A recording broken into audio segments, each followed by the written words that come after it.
लागत बाटे अब की न पी तोर गड़ैया भौजी।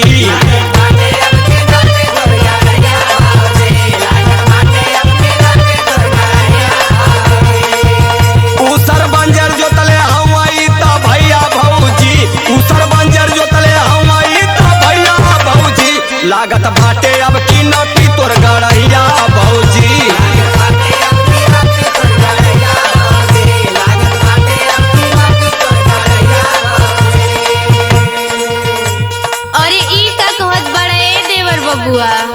अरे हम सही कहतानी ए भौजी। तो तनी हमरो बात सुन ल। बतावा। देखी कैसे केहू ना पी मोर गड़हिया देवर।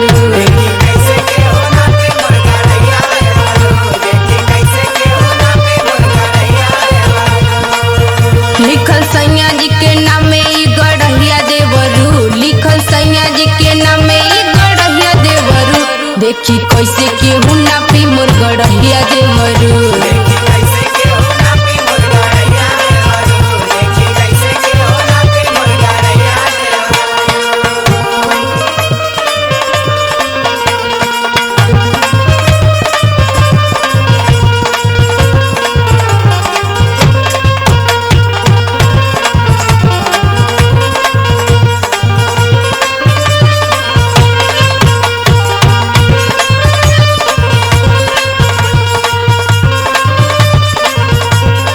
अच्छा सुना। बोला। का कर भी भौजी केतनो लड़ी के लड़ाई।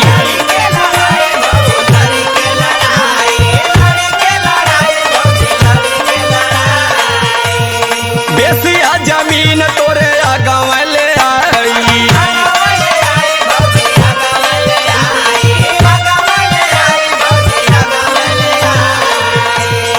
का कर भी भौजी केतनो लड़ी के लड़ाई।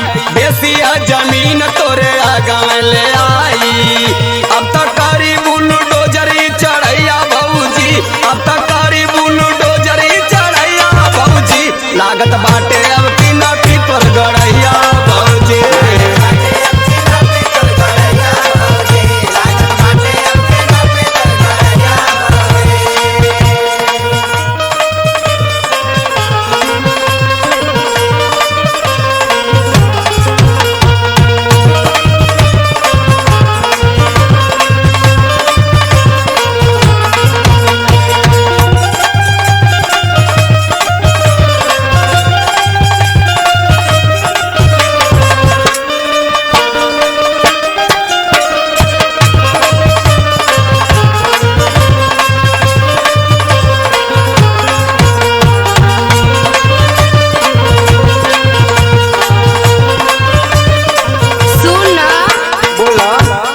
कोयले पर धान पट्टा देखाई हसीन बा।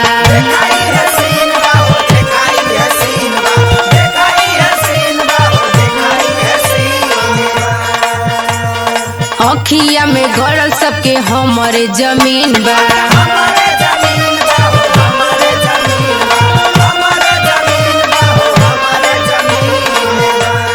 कोयले पर धान पट्टा देखाई हसीन बा।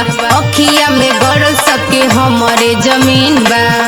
लागल चौके से नाई सऊ रहिया देवरू, लागल चौके से नाई सऊ रहिया देवरू। देखी कैसे केहू ना पी मोर गड़हिया देवरू।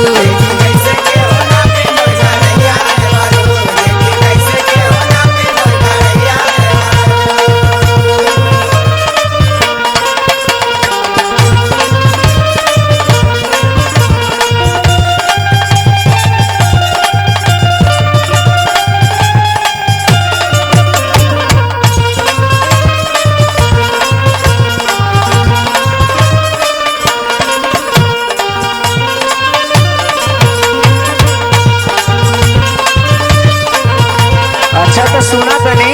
बोला। खेल खरियान घुरा गड्ढा के जगहिया।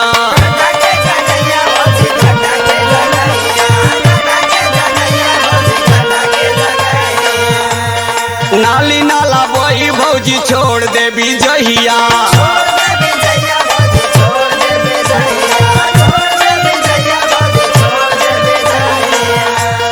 खेल खरियान घुरा गड्ढा के जगहिया नाली नाला बही भौजी छोड़ दे बिजहिया नाता डांट के भगैया सिपैया भौजी नाता डांट के भगैया सिपैया भौजी लागत बाटे अब की न की तोर गड़ैया भौजी।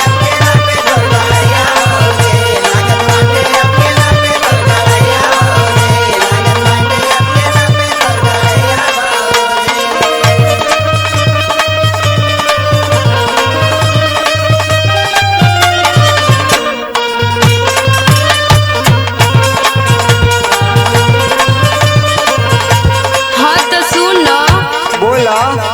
छोड़ा तो हसील अब जखनिया में जाई।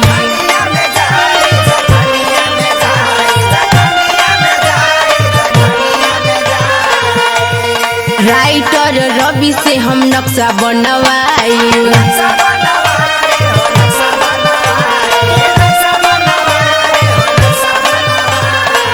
धनंजय महिमा ए पे लड़ी है लड़ैया देवरू, धनंजय महिमा ए पे लड़ी है लड़ैया देवरू, देखी कैसे केहू ना पी मोर गढ़ैया देवरू।